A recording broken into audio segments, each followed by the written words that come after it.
Well, well, well, best damn nation, beautiful people. It is Wednesday, and you know what time it is. It is the best damn wrestling podcast. I'm your host, Brian Renegade, and with me, I have the best damn crew. I got your boy. Hold up. First of all, I got to give everybody their just due. I got the boss of all bosses. Huh? Somebody call him the ultimate boss. Hmm? A Renaissance man, if you will. The GD of the best damn wrestling podcast. Your boy LP is in the building. Going on, everybody? Oh, next, I have the Sultan of Spices. Hmm? The pastry chef pimp. Senor Fuego himself. Chef Showtime. What's happening? What's good? What's good? Oh, what does this man not do? He does everything. Literally everything. He's tougher than your daddy, and he's your mama's favorite wrestler, Mr. Everything, Victor Andrews. Yes. Those are all true. Those are all very true. We are the best damn wrestling podcast. Fellas, can I get a Ric Flair woo? Woo!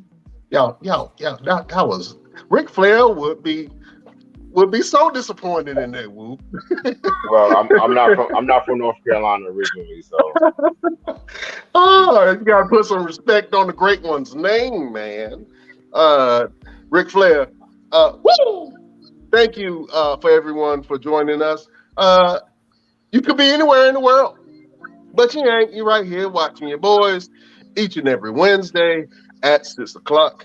For everyone who is in Radio Land, on iHeartRadio, on Pandora, on Spotify, Apple Music, Google Podcast, and right now you could say, Alexa, play the best damn wrestling podcast, and she will play it for you.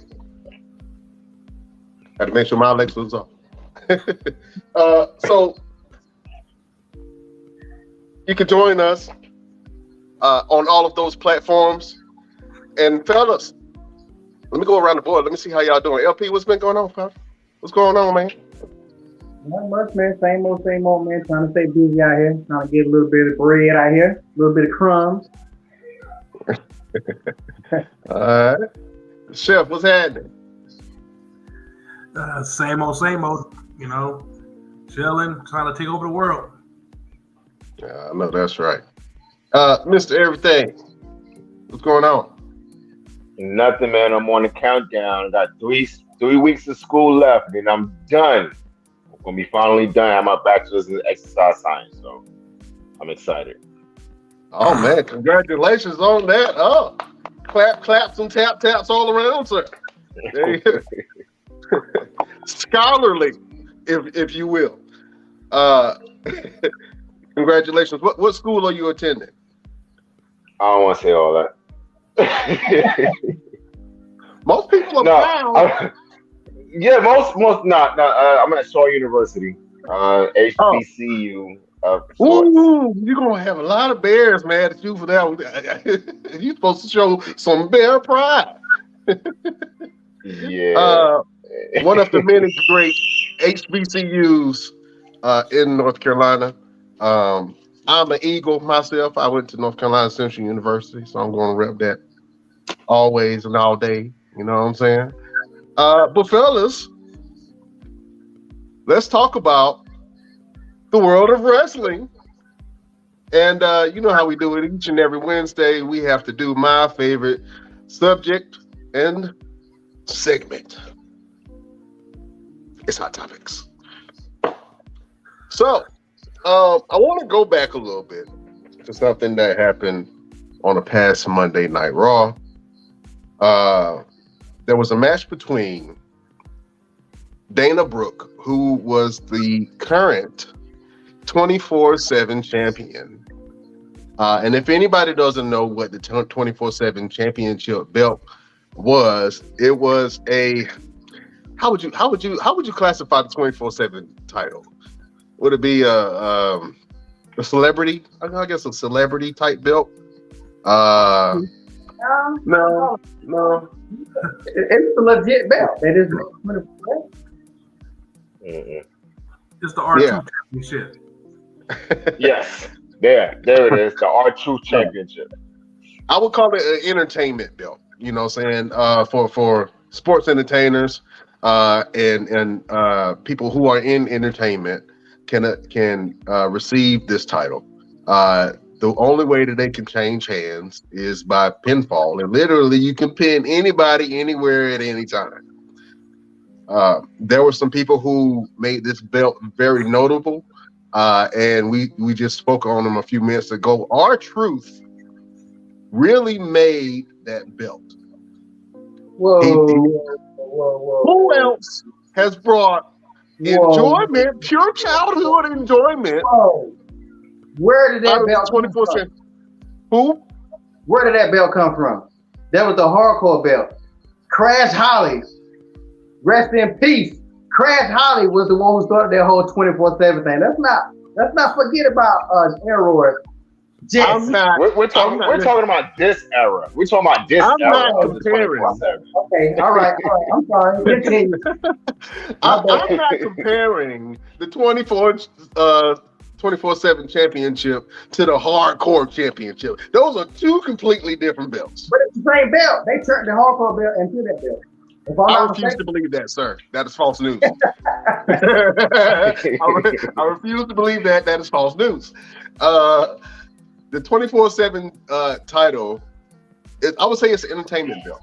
You know, you were winning, and it always had some funny segments along with the belt. R-Truth and a couple of others have brought a lot of validity to the belt for being entertaining. Nobody really took the belt seriously. R-Truth took it seriously. I believe he won the belt like 44 times or some crazy number like that. But each time he won it, it was very entertaining and very funny. Since they took the belt off of R-Truth, they've been doing some lackluster segments, and then ultimately the belt landed on Dana Brooke. I don't know why. It just landed on Dana Brooke. So this past Monday, I believe, there was a match between Nikki Cross and Dana Brooke, where Nikki Cross won the 24/7 championship. I thought that they were going to add another title to Damage Control, joining the tag team championships with Dakota Kai and Io Sky, but they did not. Nikki Cross took the belt and threw it in the trash can. So I believe that's a sort of way of saying that they're trying to go away with the belt. They're not trying to have the 24/7 championship anymore. And I want to see how you fellas feel about it. I know we're going to have some strong opinions on it. So let me go ahead and switch to the genie of the Best Damn Wrestling Podcast. What do you think about the 24/7 championship ultimately being trashed? All right, first of all, I looked it up, and it did come from the Hardcore Championship. They changed it. So that belt is connected.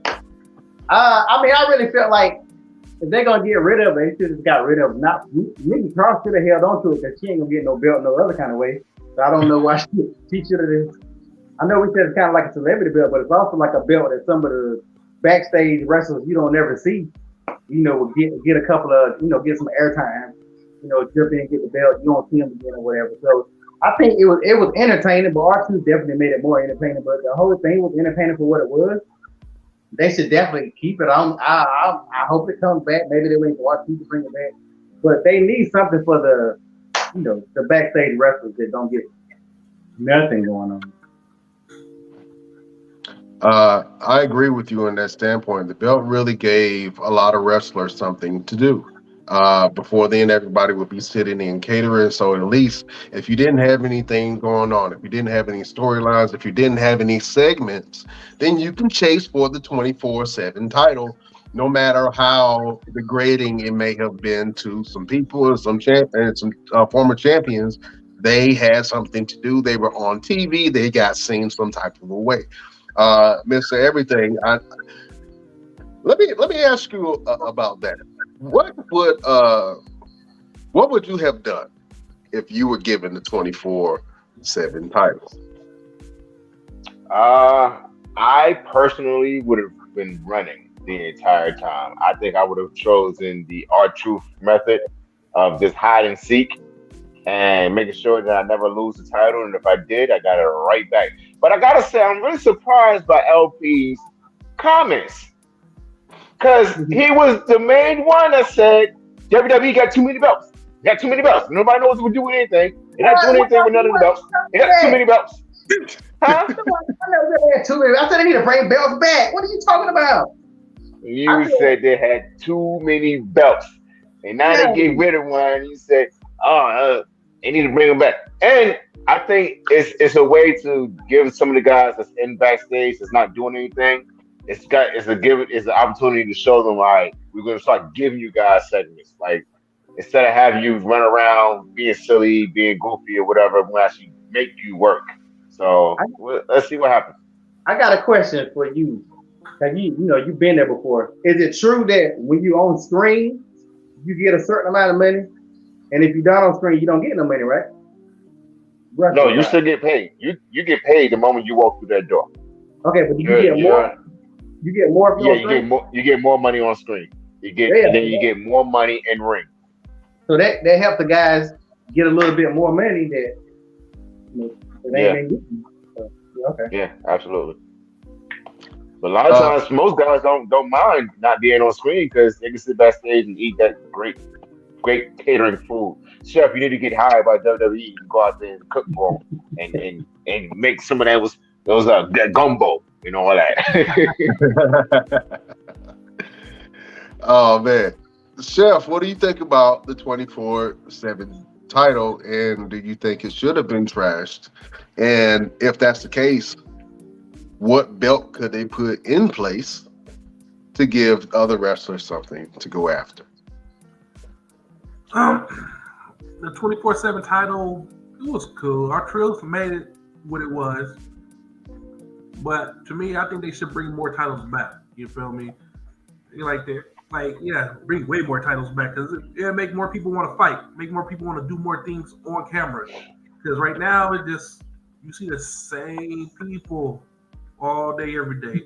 With the 24 title, you see people running through the screens is doing dumb stuff. It was very entertaining to me. I liked it. I don't know why they trashed it, but I liked it.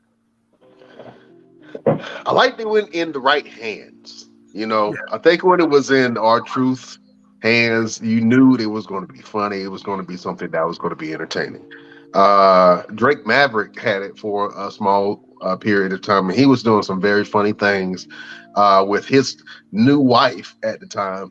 That was very entertaining. Also, Akira Tozawa, who just had a big match on this past Monday night against Baron Corbin, was doing some really great things with the 24/7 title in R-Truth.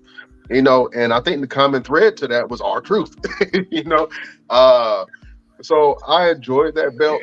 I'm sad to see it go because, like I said, I did know that it did a lot of things for a lot of wrestlers and it kept them busy to a certain extent. I would like to see something in place of that. I know we talked about the last podcast, maybe a European title making a reemergence, either on the main product or on NXT. I'm not sure what other belts that they can really bring to the forefront, other than like a secondary belt for the women. I think the women should have a secondary, like a IC title.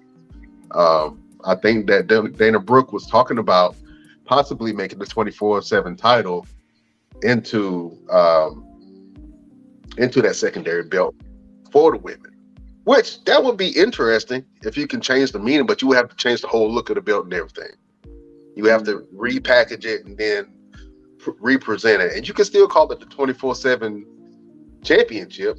I mean, that would be a workhorse belt, but I don't think that Triple H saw it that way. and ultimately they kind of scrapped the whole thing. So we enjoyed it, but I definitely would like to see something in place of that 24/7 title. All right. Uh, Also, this past Friday, we saw the crowning of the longest reigning tag team champions in the Usos. Fellas, are you feeling Usi tonight? Huh? No. Are you feeling Usi and juicy? Huh? I gotta tell you, man, I love those segments with Sami Zayn in them because they look like they're having so much fun, and it's really hard to kind of keep character when you have somebody like Sami Zayn to say something crazy. And you're like, man, I can't with this guy right now. Like even Roman Reigns can be as tough as he wants to be, but he embraces character, but he makes it work in his own demeanor. Like he's like, this guy's a funny guy, and then he goes back into the whole tribal chief thing. So I love being Usi. Oh man, it just I love that word, man. It just I don't know. It's funny. It's fun to say. It's fun to say. The Usos are your longest reigning tag team champions. LP, how do you feel about that? I'm not all that excited about it, to be honest. I guess I'm one of them guys. I'm sorry. Because I technically feel like they not the longest reigning champion. Because when you say they're the longest reigning tag team champions, they haven't had both belts. So which belt are you counting? Like, you know what I'm saying? When the New Day had the belt, the New Day had a tag belt. I don't know which tag belt they had, but they had a tag belt, right? That's And they had wrong. a street. So the Usos got two belts. So technically, one of them belts don't count. And I'm like, I feel like I'm the only person that noticed this. I'm just like, there's nobody else talking about this. Like, they are not the longest reigning champions with both belts. One of them belts don't count. But I don't know. Maybe they just combining it and just saying the hell with it. I would dare say, even if you're trying to get into to semantics like that, they're the longest reigning champions that's held two belts at the same time. So either way you look at it, they're still the longest reigning tag team champions. Well, either way, I'm not gonna give them that credit because the Usos they don't wrestle enough. I'm sorry. I'm old. I'm old school. Like they don't defend their belt. You can't count on your hand how many times they defended their belts probably in the last 3 months. So the same way I'm about Roman, it's the same way I'm about them. Like if they fall all the time, I'll give them problems. But they should let the New Day needed that. They should let the New Day needed that win. Now they're back there in catering, helping the people pass out plates. Well, it's the same thing as like Roman Reigns is saying that he's the longest reigning champion ever, but what belt is you counting that from? Is it counting the WWE or the Universal? But they keep saying longest reigning unified championship. I mean, again, I feel like I'm taking crazy pills. Like nobody else can talk I think Okay, so I just looked it up. They're the longest reigning WWE SmackDown Tag Team Champion. Yeah, They held it since August 23rd, 2016 to current. but they haven't been using right? SmackDown. That's the first Hold time I on, heard. say what?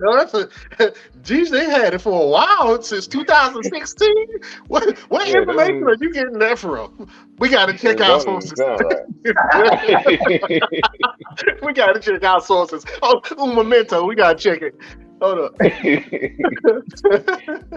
Whoa. Y'all continue. I'm gonna look this up. Y'all continue. Oh man.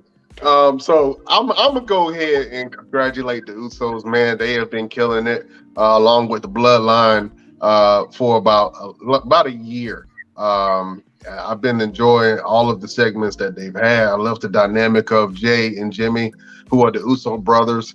They're showcasing their family's history and the dominance within the wrestling field and entertainment. So, on behalf of all the fellas here at the Best Damn Wrestling Podcast, man, we salute the Usos, man. You know what I'm saying? Got to salute your boys. Oh man. Also, I know we've been waiting on it. We've been seeing all of these vignettes and segments with your boy Bray Wyatt, and we were wondering who his first victim was or was going to be. And I think he may have found his very first victim in your boy L.A. Knight. Yeah. I'm interested to see that. L.A. Knight is very well known for his speaking and his entertainment value. I'm not sure if he's known too much for his wrestling. He can wrestle, he can go. Don't get me wrong. I just haven't seen a whole lot of wrestling from L.A. Knight. I love the L.A. Knight character, and I wanted to see what kind of challenge he poses to Bray Wyatt. Let me go around the board and see if you guys are interested in the L.A. Knight versus Bray Wyatt match. That's probably going to eventually happen within this next week or so. Mr. Everything, what do you think about your boy L.A. Knight versus a possible Bray Wyatt? I'm not very excited about him, honestly, because it does nothing for either guy. It does nothing for either one of them. If Bray Wyatt beats him, what does that do for LA Knight? Where does he go from there? If he loses to LA Knight, then what does that do for Bray Wyatt? That kills complete momentum of returning and everything else. I think they just need to continue on with the Uncle Howdy thing. Let LA Knight go on and continue messing with Ricochet, and then later on come together, do something. But right now, it's too early. Yeah. I can agree with you on that standpoint. Chef, what do you think about the LA Knight versus Bray Wyatt potential storyline? I think it's going to be that match going to turn LA Knight to the dark side. He's going to be one with Bray Wyatt. That's what I can see. But that'd be like a good match that'll promote him. Then it shows. I think that Uncle Howdy's gonna come out of Bray, turn LA Knight to one of his little minions. It's gonna be nice. Oh man, LP, do you see anything good coming out of the Bray Wyatt versus LA Knight potential match? Yeah, kind of what both of them said. Like, I see parts of what both of them saying, because he's not gonna get nothing out of it. So the only way to get something out of it is if Bray turns him. Because when he first came at him, he came at him recruiting. He didn't come out there on no fight. So he was trying to recruit him. So I kind of think it's gonna be like how the Undertaker used to do the ministry, member by member. And then the other members just snaps off and just going or whatever. I kind of think they're gonna go that route. So I think if they go that route, it'll be beneficial for LA Knight, because I don't know who he is. A lot of other people don't know who he is unless they watch NXT. So they can give him a name for himself. But I think that's the only way that it works. Okay. I think I'm with you guys, man. I don't know if I would have chose that matchup for Bray Wyatt's first match. And then it really doesn't do anything for LA Knight unless they have some type of a storyline come out of it, or if LA Knight joins Bray Wyatt, which I don't even know if I'm interested in that too much, because LA Knight is a talker. So I'm not sure how Bray Wyatt would do in a group full of strong personality people who can all speak, So I don't know if LA Knight would be a great addition to the Wyatt Six, but I'm gonna watch it. I'm not gonna not watch it, but I'm just not too interested in that matchup. I don't think it really does anything for anybody. If anything, I would have loved to see Braun Strowman come up to Bray Wyatt and then maybe they had an interaction. I would have got excited about that because I'm like, ooh, what's going to happen? Is he going to join him? Is he going to beat him? Is Braun Strowman just going to do his own thing? I would have loved to see that first, but they're going to eventually cross paths. When they do, it's going to be interesting. Get ready for that. Bring it back to that point. You say LA Knight's a talker, right? So I would say he might be the rumbly rabbit that talks all the time, that talks too much. Possibly. Jeff over there right for WWE. But the boy just got his character back. So you tell me he's going to get his character back for 2 weeks and then change to another character? Who cares? Who cares about his character right now? Be honest. It happens. I think a lot of people want to see LA Knight do good, man. I think he has potential. He looks good physically. He can speak. He's quick-witted. He's good in the ring. You know what I'm saying? So I want to see what LA Knight can do. But I'm really interested to see how he would do against a top-tier talent like a Bray Wyatt. Also, if he can stand toe-to-toe with Bray, I think they might, put a little shine on the boy. I don't know. Shit. You know what I'm saying? But, I like LA Knight. I like Bray Wyatt. Let's see what happens on Friday night. Moving on. Speaking of another dark presence, on Monday night, we saw the change of Austin Theory. Austin Theory looks like he lost his best friend, his dog died, and he just got angry. He's mad at everybody. Him and Dolph Ziggler on Monday night had a banger of a match. And then it showed Austin Theory beating the hell out of the legendary Dolph Ziggler. And then ultimately coming back at the end of the Seth Rollins. Who did Seth Rollins fight on Monday? Seth Rollins and Finn Balor. Woo! Say, Seth Rollins and Finn Balor had a great main event match on Monday night. Austin Theory came back at the end of that match and beat the hell out of Seth Rollins. This is a darker Theory, a little bit edgier. I like his new look. I think he dyed his hair or something. His facial hair is a little more darker. His character is darker. And it all came from him losing the Money in the Bank contract and being ridiculed by everyone. What do you guys think about this darker Austin Theory character? LP, I saw your mouth wide open. You were waiting to speak. Go ahead. I mean, he's doing the exact same thing Liv Morgan doing. Like, literally the exact same thing. Like, there's two things I'm tired of seeing. I'm tired of seeing, and then I'm tired of seeing people fighting and the security people come out 1 minute and it don't come out the next. How y'all gonna come out at one time, but when at the end people beat the hell out of Seth and then nobody come help, but they came out the first time. I think that if anybody would go to the Wyatt family, this would be like a total stretch. But with his darker side, I can kind of see maybe something like that could possibly happen, and he changed completely. Then I'll be down with that. But like other than that, Austin Theory just being a tough guy all of a sudden, I don't think it's gonna work. He's a good heel, but he's a good pretty boy heel. I don't see him being.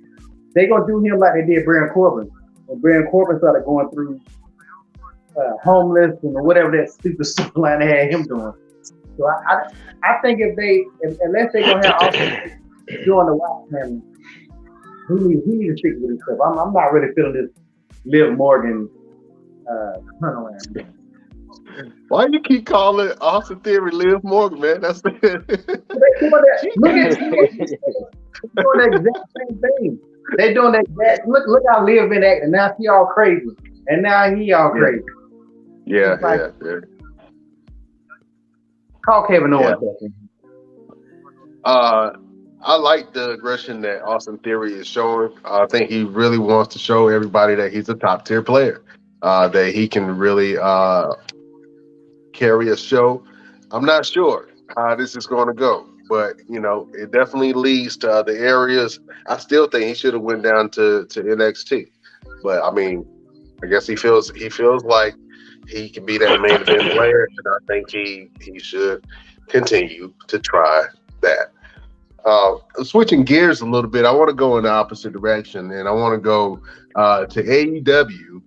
Um, your girl Paige, better known now as Saraya in AEW, is having her first match in over 5 years back on a wrestling product.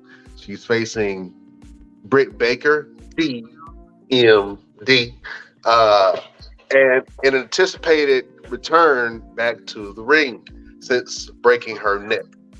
I believe it was it Sasha Banks, where she got an accident and broke her neck. I believe it was not Sasha. I'm not. I believe it was somebody Sasha. Maybe it was somebody else. But I do remember her breaking her neck, and she had an Edge kind of comeback, where after a major neck surgery and being told that you're not going to be able to wrestle or perform again, all of a sudden she gets this green light to go ahead and wrestle again. I want to see how you guys feel about the legendary Paige coming back to the world of wrestling, and do you think that she will bring some more star power to the AEW product? Let me go LP. If she's healthy, I think everybody gonna be a little cringy at first, but if she's ready to go, WWE must didn't trust it enough because they gave her. She just had a movie not too long ago, and then it was like she was managing, and then she was just like fired or something. So I'll be wondering what be up with that. I feel like WWE didn't trust her back in the room. So. Yeah, I'm not sure about that either, and I'm not sure how she got clearance. Yeah, maybe she is a clean bill of health.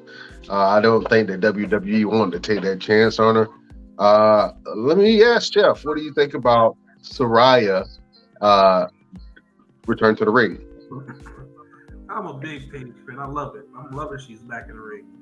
She was very entertaining, and she had a mouthpiece on her. That's what made her a well-rounded wrestler right there. Like, I would have rather seen her come back to WWE and do that debut. Like, she can go against Bianca Belair, AEW is, but I'm happy she's back. Yeah. Mr. Everything, how do you think that Paige will perform? Do you think she will perform differently after, her injury, or do you think she will go balls to the wall and try to put on the show for her first match back? Well, the main thing I believe, she has the right people around her, like Daniel Bryan, or Bryan Danielson, who has also been through the same situation where he was told that he would never be able to wrestle again. So I'm sure she's been around the right people to start training the way she needs to, so that way she can perform the way she needs to. And that's the biggest key thing, the biggest key element to being able to get back in the ring and start the training. So that way you know exactly what your limitations are and what you can do, what you can't do, what you're willing to try. Because, it's a neck injury. So you're nervous. You're worried about injuring yourself again, making yourself even worse. The neck injury is the hardest thing to come back from. So I think she's going to go out there and do exactly what she can. She's going to test it out, see what she can do in front of the crowd. Because training and moving around and doing some stuff is one thing. Get in front of that crowd and feeling that energy is another thing. You may want to go out there and try to do something that you wasn't really expecting to do, and then you mess around and mess yourself up. So it's only a matter of time to see what she's going to do. I think our first match is with Britt Baker, isn't it? Yeah, with Britt Baker. Yep. So I think they'll be fine. Britt Baker is a pretty good talent, and I think they'll do just fine with each other. Yeah, I think a lot of fans are excited to see Paige back. But to be honest with you, with a big name like Paige returning to wrestling and returning to a wrestling product like AEW, who's a little bit more loose on their safety practices, I would say. in ring work. You know, their wrestlers really don't they really don't care about the health of the other person sometimes. I could tell it in the match. You know, they're really very spotty, and those spotty moments can cause a lot of injuries. But I'm happy to see Paige back. I want to see her debut. Hopefully, she doesn't lose a step at all, and she can be a dominant player in the women's roster. Um, I'm gonna switch back over to WWE because since we're on this injury topic, or returning back from an injury, we have some people who are out with an injury, and we're closely looking for their return. Right now, on the current main roster injury list, we have Randy Orton, who just took a picture recently in recovery. I believe he had a back surgery, if I'm not mistaken. Yeah. And he looks like he's recovering well. So, you know, I'm ready to see the Viper back in the ring. Becky Lynch, who is out on injury. You also have Rey Mysterio. R-Truth, who just got injured in NXT with Grayson Waller. Kevin Owens is on the injury list also. Of course, Big E. We all wish Big E a speedy recovery for him to come back. Roderick Strong of the Diamond Mine, he's on injury list and down in NXT. You also have Cody Rhodes, who's been hitting at a comeback coming up soon. So hopefully we can see him for the Royal Rumble. We also have Logan Paul during his debut. Debut championship match. I can't say debut match, but debut championship match with Roman Reigns, your tribal chief. He had a ACL and meniscus tear in his leg. Injury. I'm not sure if it's a tear or not, but it's an injury. And so I want to see Logan Paul come back. I'm gonna come back. I'm gonna circle back around the Logan Paul thing because I have something that may be of big news for people. So I'm gonna go ahead and finish this injury list. We have Natalia, Rick Boogs, who I miss Rick Boogs on Friday, on Fridays with Shinsuke Nakamura. Robert Roode. I was wondering what happened to Robert Roode, but I guess he's been out on injury for a while. Tiffany Stratton, who's down in NXT. You also have Tommaso Ciampa, who is on Monday Night Raw, and Aaliyah, who is on the SmackDown product. So we all wish you guys a speedy recovery. But let me circle back around to Logan Paul, who is potentially being cited as an opponent at next year's WrestleMania for the one and only John Cena. Have you guys seen that news? I see. Cat got your tongues? I see. I instantly got a headache. I'm tired.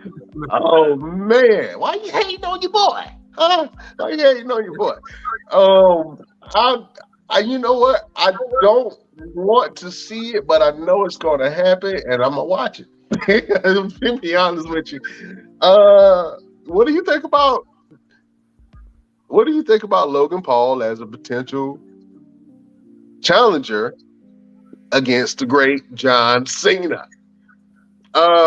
Since he already looks like he's having a conniption and a stroke and a heart attack all in one, Mr. Everything, what do you think about this potential match? When you say potential, like, what do you mean in potential? Like, I don't see no potential in this. Of course, he's gonna go under. You know, he's not beating John Cena. That's an immediate. You're out of there, brother. Yes, we do. Yes, we do. There's no way you're gonna have him come in there and did he beat Miz? He beat Miz. He beat the Miz. He beat the Miz. Yeah, and he the beat Miz Rey is not, Mysterio. the Miz is not John Cena. He pinned Rey Mysterio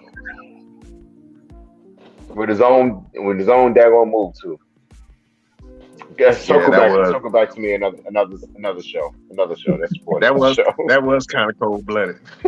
That was kind of cold blooded. Chef, what do you think about a potential match between John Cena and Logan Paul? I'd rather get my teeth pulled.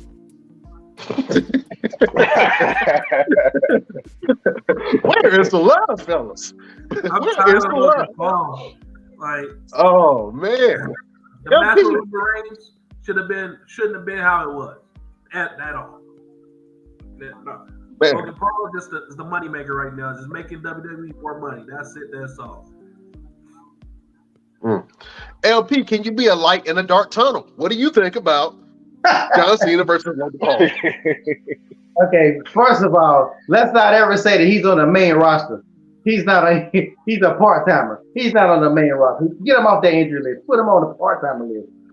I think that's just something that fans been talking about. Just like they keep on saying The Rock and Roman. Like, that's just something made up. I don't think the WWE is looking toward that at all. If it was to happen, I hate to say this, but if they was to do it, John Cena will let him win.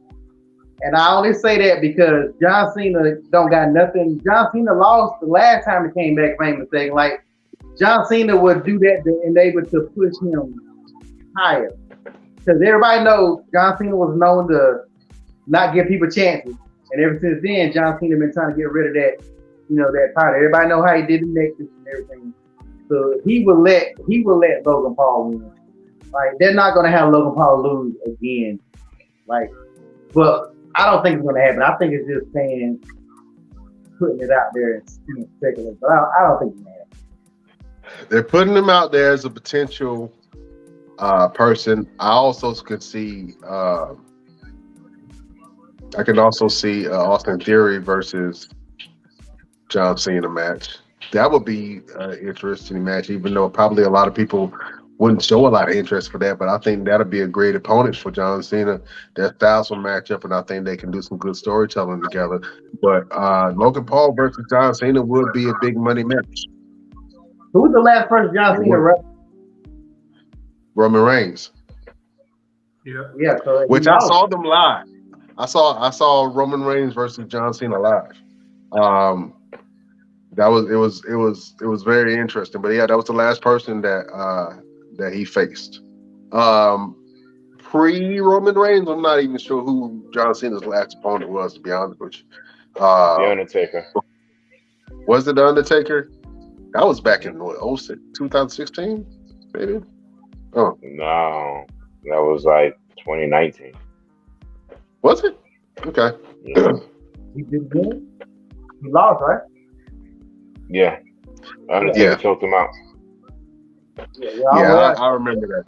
If that's the case, maybe he will get. He need a win. I think he might need a win, sir.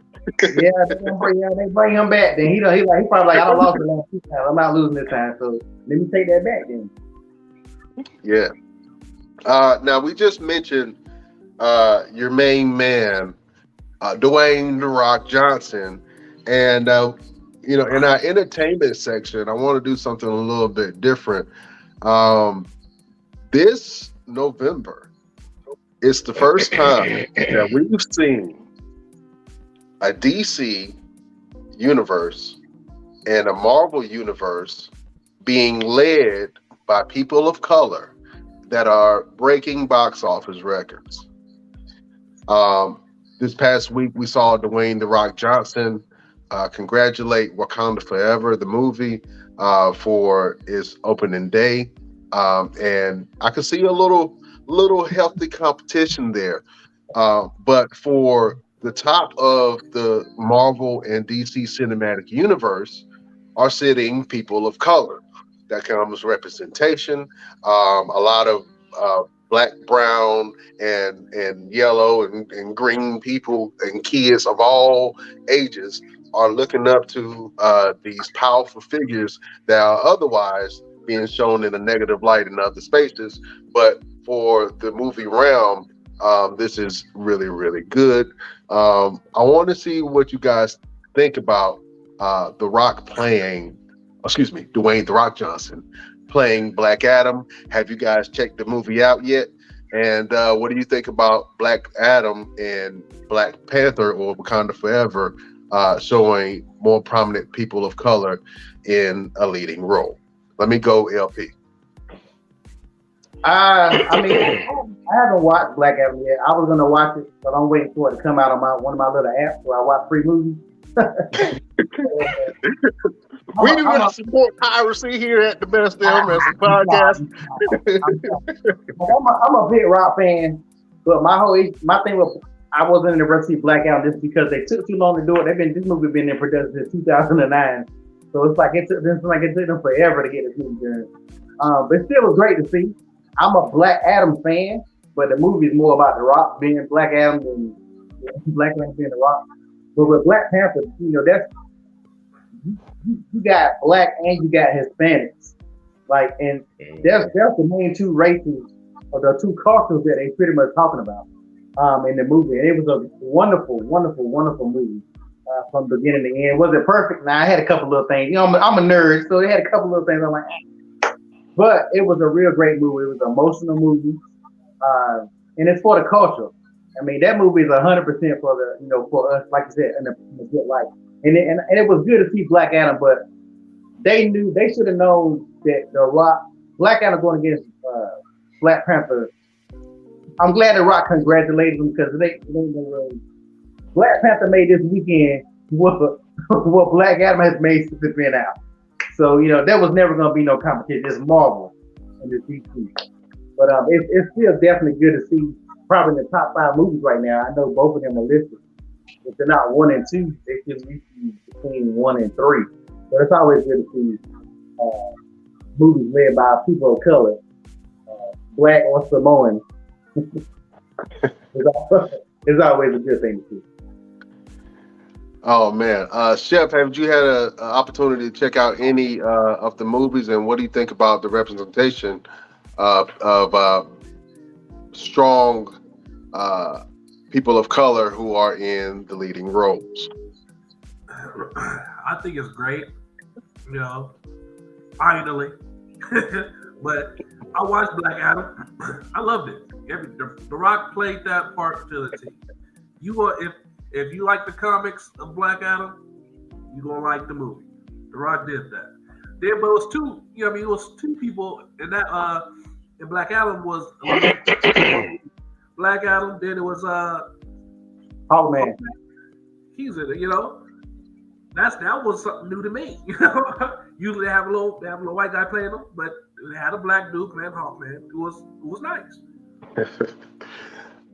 Yeah, I'm not sure about the actor's name. I know I've seen him on a lot of movies before. He played in Straight Outta Compton and a couple of other movies. And his name escapes me, so forgive me, Best Damn Wrestling Podcast, but I'll get that to you. But the guy that plays the character Hawkman, they changed the race of the character to a black man. They've done that in the comic books before. I've seen Hawkman as a black man before, but they did it on the main screen for everybody to see. And so that was very interesting to have two black men in that movie who were playing leading roles. Mr. Everything, what do you think about the representation of Black Panther within the actual movie, the Wakanda Forever movie, and what about the Black Adam franchise? How do you feel about those? I think it's amazing representation. I think it's been a long time coming, but it's just right on time. With everything that's going on in society with the Black culture and the Latin community. So as far as Black Panther, I have not seen Black Adam yet, but I've heard really good things about it. But yeah, Wakanda Forever was definitely an amazing representation of everything. And truth be told, it showed how greedy the U.S. is and how fearful they are. Because Wakanda wasn't bothering nobody. They was chilling, minding their own business, and all U.S. wanted to do is take their resources and use it for their own selves, and was worried about Wakanda doing something to them. Like, oh, we ain't even looking your way. We are not looking your way. We are sitting here, minding our own business, grieving our king. Okay, We are not bothering you. Okay? That is the worst. That is the worst Wakandan accent. Listen. I never said I can do accents very well, okay? All right? Listen.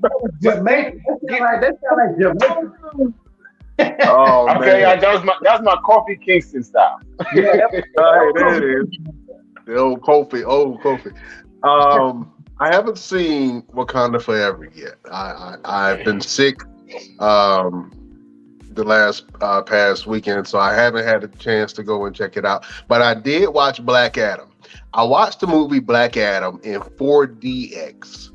If you guys have not watched the movie in 4DX, I would implore you to do it at least one time. But you cannot do it if you're pregnant, if you've ever had epilepsy or something like that. The ride is rough. You would think, I went into it thinking it was like a Disney ride. You know, the seats move a little bit, they squirt water in your face, there's lights and stuff going off. And when I watched the Black Adam movie, it first started with the Wakanda Forever trailer, where everything was synced to the Wakanda Forever trailer. I thought that was cool. After that trailer, I was like, hell, this movie is 2 hours long. I don't know if I can do this for a whole 2 hours. Fellas, it felt like The Rock whooped my ass for 2 hours straight. I was thrown around, my neck was hurting, my spine was crooked. I couldn't sleep that night. It was harsh on me. I just watched everybody in the crowd just get whiplash. Every time they got punched, you got punched. So if you haven't checked out a 4DX theater, check out one near you. I would say go there because it gives you a different experience. But if you're a little bit older, if you're not equipped to take all that punishment, I wouldn't recommend. I would recommend you just watching it regular or just sit in the aisles and watch everybody get whiplash. But it was a great experience. I enjoyed the Black Adam movie. I'm excited to see where this franchise goes. I think this is something that's fresh and new for the DC cinematic universe. It's something that a lot of people are interested in. I want to see more of it. I want to see where those characters go. And I think I'm not going to say it's leveling the playing field because they still got a long way to go. But it's a good introductory to DC because DC always produces good villains. That's what I will say. DC always has really good villains, and the introduction of Black Adam, who is a villain, is going to be good. If I'm thinking about it now, the top movies for DC have all been movies that are based on villains. The Joker, The Suicide Squad, and now Black Adam. All of those movies have done really well. Even Birds of Prey with Harley Quinn, those were some pretty decent movies. I enjoyed all of those movies more than the Batman and Superman movies. I didn't care too much for them. I do love a bad guy though. And I think for a lot of people who haven't seen the Black Adam movie, they're going to be very, very surprised at what they see. In the first introduction to the Black Adam character, he grabs a dude by his throat and electrocutes him to death.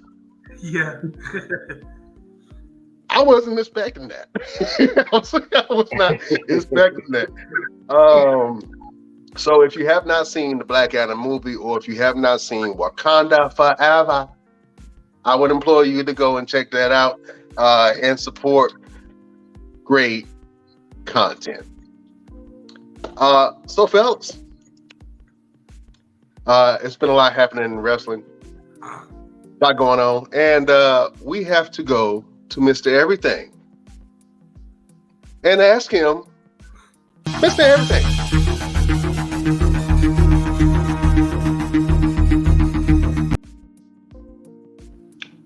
well, sorry about that. That was wrong there. Sometimes things happen. You know what I'm saying? That happened. Yeah. I think I might need a Snickers break. But we got to ask Mr. Everything. What was your match of the week? Of course, it's no question here what the match of the week was, and of course, it would be the Usos versus the New Day. Um, Amazing match as always. These guys go out there and put out a clinic. I have not been able to see Monday Night Raw yet, but I did hear really good things about the Matt Riddle and Chad Gable match. So I will be going back to check that out and see what would happen with that. These are two great competitors, but match of the week is going to go to the Usos and the New Day. Awesome. That was a banger of a match, man, and I really wanted to see more. I wanted the New Day to pull that win off. I ain't gonna lie. I did want the New Day to protect their legacy. So we got new champions, y'all. That was a banger of a match. It was so good. I thoroughly enjoyed it. And I'm looking forward to more interactions between the New Day and the Usos. I think they have one of the best rivalries in wrestling, to be honest with you. Moving on. LP, we got to come to you, my brother. It's been a lot of moments in wrestling.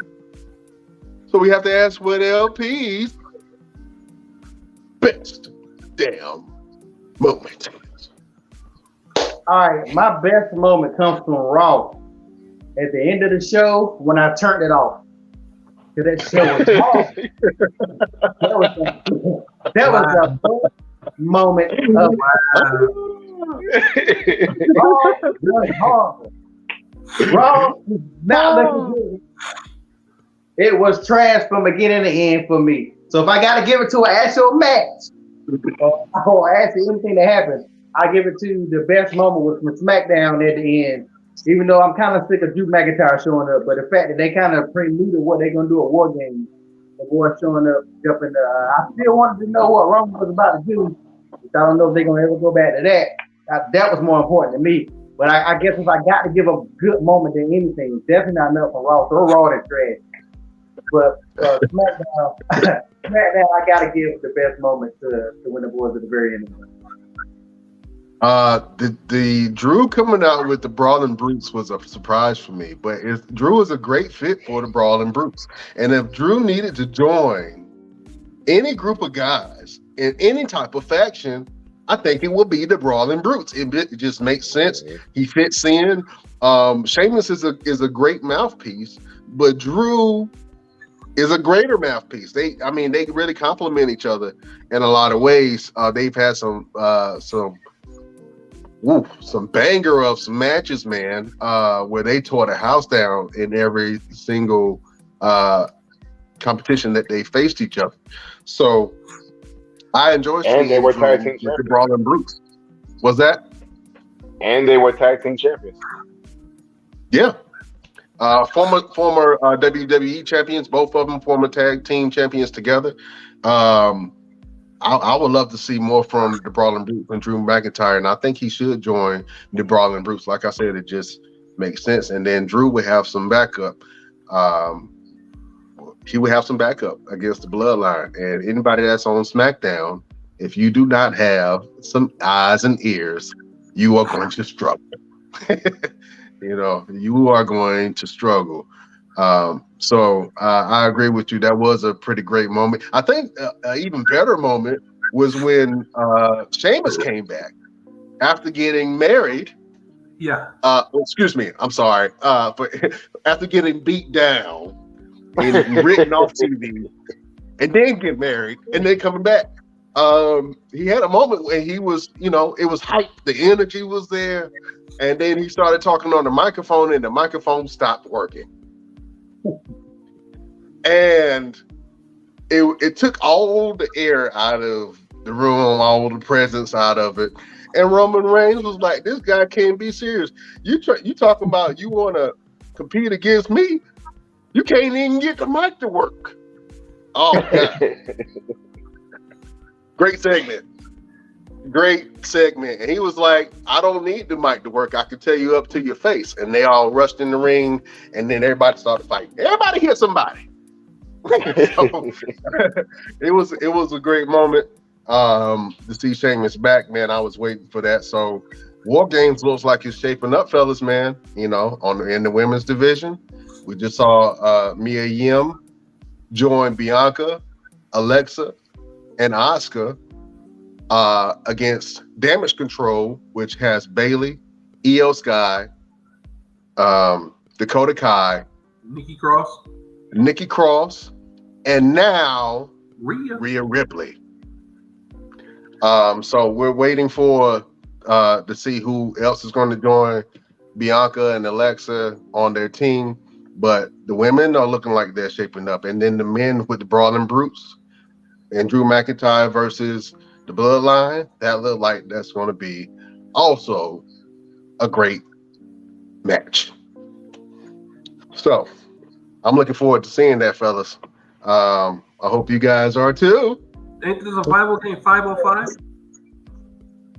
I think it's going to be 5-on-5. Yeah, So I think it's going to be 5-on-5. Who do you think, if they Brawling Brutes is against the Bloodline, who do you think they going to bring out? Because you know the Bloodline going to bring out Sami Zayn as a fifth member. Yeah, I don't know. That's fake. That's fake, right? Same is not really real. Cause I know he had that cast on. Yeah, he had a arm brace on. Did he? Yeah, I thought he had a cast. Right? But how many times has Sami Zayn came out to the ring with an arm brace, acting like he's hurt, then fuck somebody up? Yeah, but I'm talking about like a full match. I'm still. I'm wondering who the female gonna be. Like, it's gonna be Charlotte Flair. No, Female. Yeah, you're right. I don't know. It's somebody that's on Raw though. I'm not sure who that's going to be. yeah, it's gonna be Becky. Charlotte. It might be Becky. Charlotte just recently got pulled from. Maybe Doudrop. Drop that idea out of your head. Thank you. If Becky joins the War Games, she gonna join Bianca. She's gonna be a Bianca team. Mm-hmm. You seen the match off in SummerSlam when they was inside the ring. They gonna go at it. If it's Becky, then they gonna win. But if it ain't Becky, I want to say they gonna lose. I don't know. Right now, with them adding Rhea to the team, Rhea was a better pickup than this other lady, y'all. She didn't impress me in her match. She didn't. I'm sorry. I know it's early. She didn't impress me. Rhea on that team, they look good. Even Nikki Cross, she's annoying, but she can't, she can't wrestle. Like their team. In fact, all of these women have been in War Games, haven't they? Well, no, Bayley hasn't. Bianca has. Mia haven't. And Mia haven't. I don't know. All of them came from NXT. But I'm not sure if they competed in the War Games match. I haven't seen the women's War Games match. I've only seen the men's. So Best Damn Nation, if you have that. And Io. Yeah, I believe Io has, for real. I think Io jumped off the cage. Yeah. Yeah, I do remember Io. Io jumped off the cage. That was insane.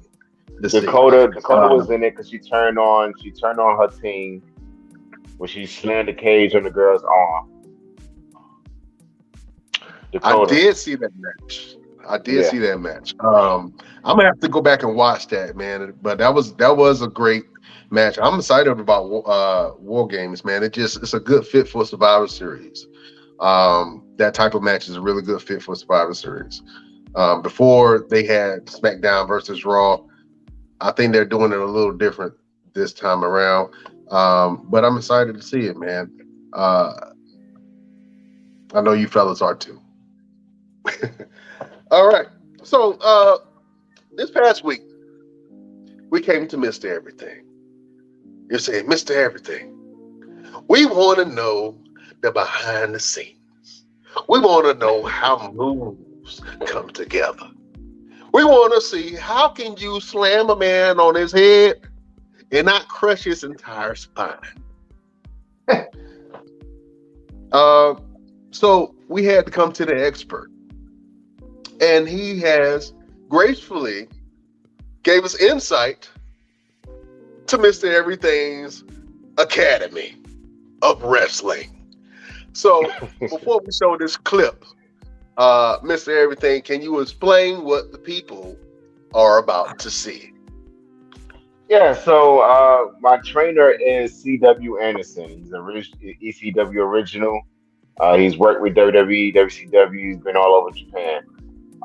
He started training me when I first started. Now I train him and the other guys in different aspects of my background, as far as like the boxing, the Brazilian Jiu-Jitsu, the grappling. What you're getting ready to see is the guys actually doing some grappling stuff. Grappling assists you in knowing how to get out of certain maneuvers and being able to think on the fly. A lot of people don't know how to do that, which is why they get lost and have botches in their matches. All right. So hang tight as we take you to Mr. Everything. And then that's all you do. You just start playing around and get to that point. And you, like we said earlier, never lose contact. That's why when he was reversing a while ago, I kept my hand on it, even though he didn't have anything. Crowd's not going to see that. It's that contact and just coming up when you're ready. Because chain wrestling is not that scientific, and it's not an A, B through Z move. It's just making up shit and come up with it as you go. And that's all you got to do. That's why in here, you chain wrestle. You chain wrestle, you chain wrestle. And it's going to get better. The guys that have come here didn't know how to chain wrestle. By the time they got done, they were getting in here stretching other guys, because that's all you do. So just play around with it. Gonna practice. You can reach through like that. Ooh. Like here. You got that. Now come back. One way. Here. Or you can go like this. Coming through. Like that. That's the one I like. Which is going to let him roll over, and my ankle's right there already for him to get to that. And he can just like act like he's doing something. You're never moving this, you're moving that. So when you lean back, your head leans back, but that never goes with it. So yeah.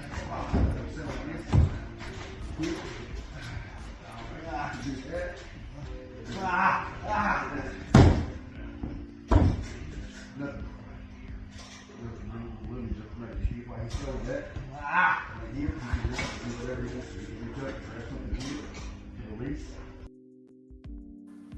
That's the one I like. Oh man. Tell us Those a little ankle bit about kicks and that those clip. straight knee bars. Yeah, so he was showing them the best ways to do some quick ankle picks and knee bars, to utilize, different methods to get your opponent off of you and get yourself out of a bad predicament, put them in a worse predicament without putting yourself in trouble all over again. So that's pretty much what they were doing. Just chain wrestling, moving around, filling each other out, see where you're at and see how you can get out of it. Awesome, man. What benefit does chain wrestling have for new wrestlers? Like learning how to chain The wrestle. main thing it helps them. The main thing it helps them to be able to work their match. A lot of guys want to get in there and they want to flip, they want to jump around, they want to come off the top rope. But the fans, they have a small attention span, so they're going to be watching like, okay, what just happened? I missed it. You have to be able to give them something to kind of get invested into. Chain wrestling helps the investment of the match. It helps the emotions of everything. It also helps you as far as your cardio. You're not going to blow yourself up. You're not going to get tired really fast. And it shows trying to gain an advantage over your opponent, whether it's the guy getting over on you or you getting over the guy. So that's pretty much what chain wrestling helps with. Awesome. I thought that was a great clip in trying to show young wrestlers how to maneuver and how to do submissions. I was watching closely because I was like, I'm gonna hit somebody with that one day. I'm gonna just get on the ground and grab their leg, twist them, tap. So I'm gonna learn that. You know what I'm saying? But thank you, Mr. Everything, for that clip, and thank C.W. Anderson for allowing us to show that clip. You are a member of the Best Damn Nation, sir. We salute you. So, fellas, some wrestlers and some people deserve an award of sorts. Something to let them know to not ever do what they just did ever in life again. I have this week's nominee for the WTF Award. What the? What's that? What the? What's that? Oh man, this week's nominee for the WTF Award is none other than soggy ass Dominic Mysterio. Dominic Mysterio had a match against the great Shelton Benjamin, who I haven't seen wrestle on TV in a minute. Shelton Benjamin is the certified legend. He can't talk worth shit, but he is a great wrestler. He was part of the faction, the Hurt Business, former tag team champion, former IC champion. Shelton Benjamin is a bona fide Hall of Famer. And we saw soggy ass Dominic beat Shelton Benjamin this past Monday. The match was horrible. The boy ran damn near the whole match. He kept getting in and out the ring. The Judgment Day kept jumping in to kind of help him. He kept trying to hide behind Rhea Ripley. I thought he looked horrible. Did you guys get a chance to see that? And what do you think about Dominic's match on Monday Night Raw? Let me go LP.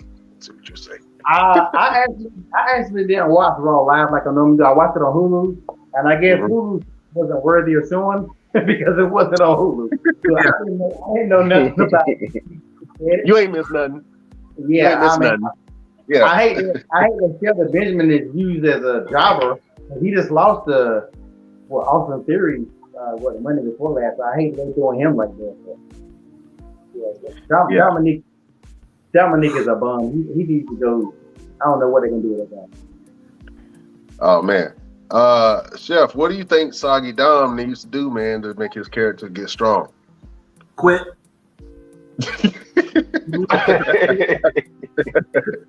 Damn shame, sir. Right Damn now, shame. he's giving the Mysterio name a bad image. He just needs to quit. You know, because every time I'm seeing him, he's always bagging up on the ground, put his hands up, saying, "Please, no." Like, why are you wrestling for? Like, oh man, Mr. Everything, what do you think Dom needs to do to become a more dominant figure on the Judgment Day? They need to go come on down to the Indies for a while. We'll help him. Come on down to the independents. Let us work with him for a little bit. I mean, truthfully, I think Dom was thrown in a little too fast. And like we keep saying, go down to NXT, learn a couple of things, build up your character, and then maybe sometime down the line, come to the main roster. But right now, you're not doing anything. Yeah. It looks like every time there's an altercation with the Judgment Day, Dominic is hiding behind everybody. He looks like a little kid, man. Like, you know, it's just hard to watch. It's really hard to watch. And then he disrespects Eddie Guerrero every time he does his move. He does the little shoulder shuffle, just like most Hispanic wrestlers who looked up to Eddie. And Dominic had a real relationship with Eddie. But it might be daddy. It might be his daddy. You know, people say that. I ain't gonna say who, but people say that. People say that Eddie Guerrero is Dominic's daddy. I'm not sure how true that is. I think Ray would differ, but man, that was I didn't like that showing at all. Dominic looks weak, man, and I really want to see more from him, but I don't want to see more of him. I want to see more from him. I just don't want to see more of him. You know what I'm saying? All right. So, Chef, showtime. We get a little hungry, man, and we got to come to you and ask you, what was your best damn recipe? Oh, this week, my best damn recipe was some chicken empanadas. You know, that's like a two-step process. You know what I mean? You got to make the dough. The dough got to be delicious. Then you got to make the filling for your empanadas with your vegetables. Like me, I make the chicken. You can either use beef, you can use pork, but I use my chicken. Then I put some vegetables and rice. That was an amazing meal. My little sour cream on top. I was in love. Awesome, man. That sounds absolutely delicious. Fans, if you want to make and try the best damn chicken empanadas, you go to the BD Wrestling Podcast page on Facebook and get that recipe from the one and only Chef Showtime. All right. Oh, man. We have dwindled down to 2. Mr. Everything had to step out. His phone started to overheat, and Chef just popped in like popcorn. There you go. There you go. He's back in the place to be. My bad. My little thing on accident. No, that's all good, brother. But, fellas, it has been a great show. A little longer than we usually go, but hey, we had a lot to talk about. Fellas, tell the beautiful people what you got going on and where can they find you. All right, same thing for me as always. Photo shoot. That's my main thing right now. You can follow me on Instagram, One Click Photography Shoot. You can follow me on TikTok, One Click Top. I have to remember this time what my TikTok was. Those are the main things. Check me out. You need some photos. Christmas is coming up. You need those family portraits. About to set something up for that too. All day, every day. Do you travel? Oh yeah, I travel. As long as you take care of the traveling, I travel. Yes. Yes. If you pay the tickets in the hotel room and some gas and maybe some food, LP will be in the building taking pictures for you. Yeah. Oh man. Thank you, sir. Chef Showtime, where can the people find you and what you got going on? You can find me the same place, Dante's Kitchen or Dante's Corner or on TikTok and Twitch, Chef Showtime. But right now, I'm thinking about opening back up my kitchen, start doing my little catering business again. That's what I'm thinking about. To make sure my work schedule ain't overwhelming me so I can do both of them again. Well, if you do, sir, you better put the best damn chicken empanadas on there. Quit your job, do it 4 times. Yeah, I'm thinking about that, but like, nah, you need the extra income. How stuff is rising right now, because gas is going to go back to $20 a gallon. So you know we don't need the money. Yeah, I definitely agree. But Chef, man, you got our support, and you got the support of the best damn nation whenever you get that up and cracking. But for right now, everybody can check out your delicious recipes and see that Chef be chefing. You understand what I'm saying, huh? All right. And my name is Brian Renegade. You can find me on all platforms at Brian Renegade. And if you want to follow the show, you can follow us on Instagram at The Best Damn Wrestling Podcast. You can follow us on our Facebook page at Best Damn Wrestling. You can follow us on our Facebook page group at the BD Wrestling Podcast. You can follow us on Twitter at Best Damn Crew, and you can follow us on Twitch at the Best Damn Wrestling Podcast. And if you want to support your boys, if you want to support what we have going on, you can go to our Patreon, www.patreon.com/The Best Damn Wrestling Podcast, to support your boys for only $5. Five times. For only $5. You can support your boy and join the Best Damn Nation.